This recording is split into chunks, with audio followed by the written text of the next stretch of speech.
ہر طالب علم کو اچھی نیت کرنی چاہیے. وہ درس نظامی شروع کرتے ہیں، پڑھتے ہیں یا ویسے علم دین حاصل کرتے ہیں، ایک بڑی فضیلت سننے میں آتی ہے کہ طالب علم کے قدموں کے نیچے فرشتے پر بچھاتے ہیں. تو جو درس نظامی میں داخلہ لے لے تو ایسا ہو جاتا ہے یا کوئی مخصوص طلبہ ہیں اس فضیلت کے حامل؟ دیکھیں یہ تو احادیث سے واضح ہے کہ طلبہ کے قدموں کے نیچے فرشتے اپنے پر بچھاتے ہیں. یہ لازمی بات ہے کہ اس طالب علم کے قدموں کے نیچے تو پر نہیں بچھائیں گے جس کو بعد میں منہ کے بل گھسیٹ کے جہنم میں پھینکیں گے. یعنی وہ بھی روایت اپنی جگہ موجود ہے نا. تو ایسے طالب علم کے پاؤں کے نیچے تو فرشتے جو ہے وہ اپنے پر نہیں بچھائیں گے. کیوں؟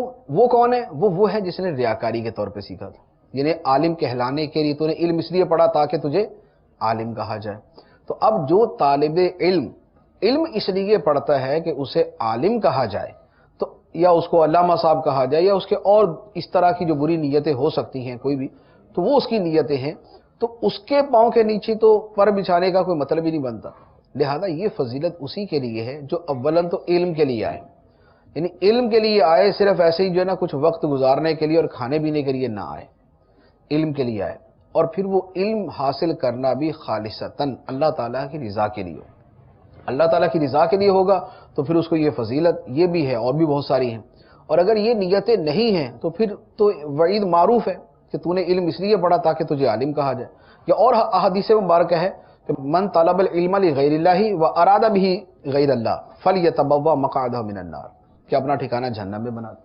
یا اور اس طرح کی احادیث مبارکہ کہ جو علم اس لیے حاصل کرے، من طلب العلم لیجاری به العلماء، علماء سے جھگڑا کرے، اور یماری به السفہاء، یا جو ہے وہ احمقوں سے جھگڑتا پھرے، ویصرف به وجوہ الناس الیہ، لوگوں کے چہروں کو اپنی طرف پھیرے کہ لوگ مجھ سے متاثر ہوں اور میری طرف مائل ہوں، ادخلہ اللہ النار، اس کے لیے یہ وعید بھی ہے.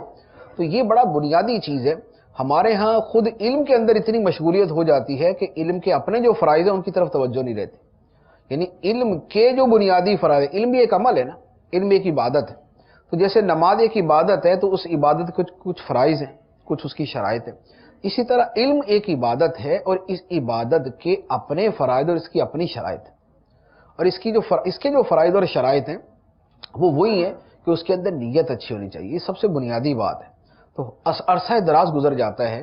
بعض اوقات تو یہ ہوتا ہے کہ نیت بری ہوتی ہے اور بعض اوقات یہ ہوتا ہے کہ بری نیت نہیں ہے تو اچھی بھی نہیں ہوتی. یعنی گھر سے آئے پڑھنے کے لیے، کیا کریں جی؟ پڑھ رہے. کیوں پڑھ رہے؟ پڑھ رہے. یعنی کیوں پڑھ رہے ہیں؟ تو وہ آگے کوئی ذہن میں ہوتا ہی نہیں ہے کہ ہم بطور خاص کس لیے پڑھ رہے ہیں. تو وہ جو ہے نا کہ رضا الہی کی نیت، خدمت دین کی نیت، اشاعت اسلام کی نیت، اپنی اصلاح کی نیت، دوسروں کی اصلاح کی کوشش کی نیت، یہ بطور خاص علم حاصل کرنے کے اندر ہمارے دلوں کے اندر یہ چیزیں مستحضر نہیں ہوتی.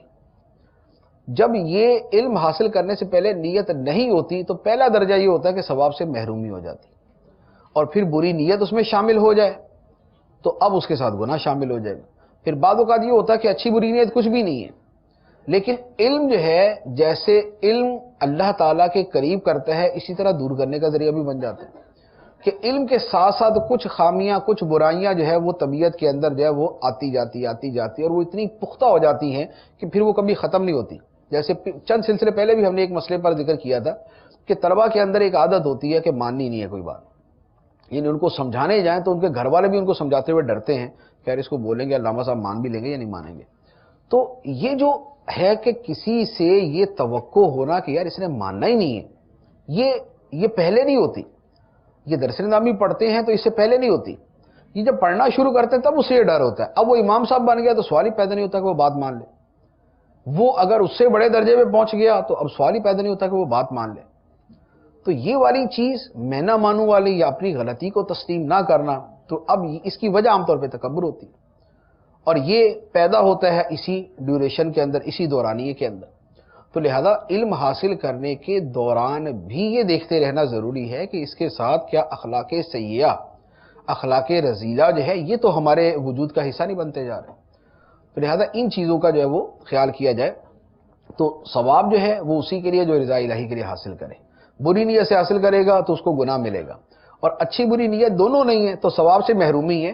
لیکن اس میں بھی ساتھ ساتھ یہ بہرحال دیکھنا ضروری ہے کہ کوئی بری عادت تو ہمارے ساتھ ڈیولپ نہیں ہو رہی، کہ بری عادت تو ہمارے اندر پیدا نہیں ہو رہی.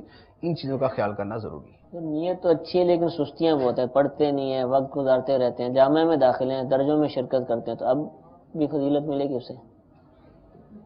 اصل میں غفلت ہی ہوتی ہے، یہ نہیں ہوتا کہ اصلاً ہی نہ پڑھے.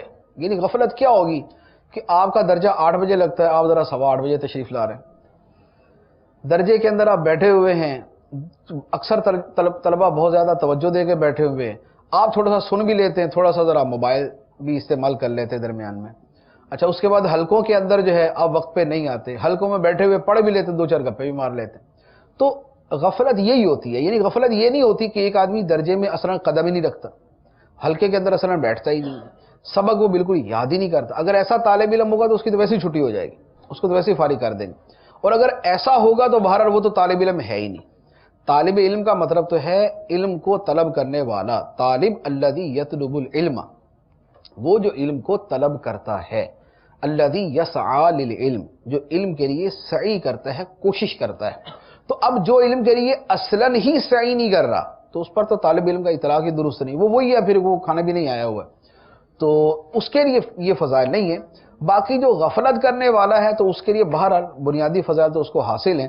اب یہ ہے کہ جتنا زیادہ اچھے انداز میں پڑھے گا اتنا زیادہ اس کو فضیلت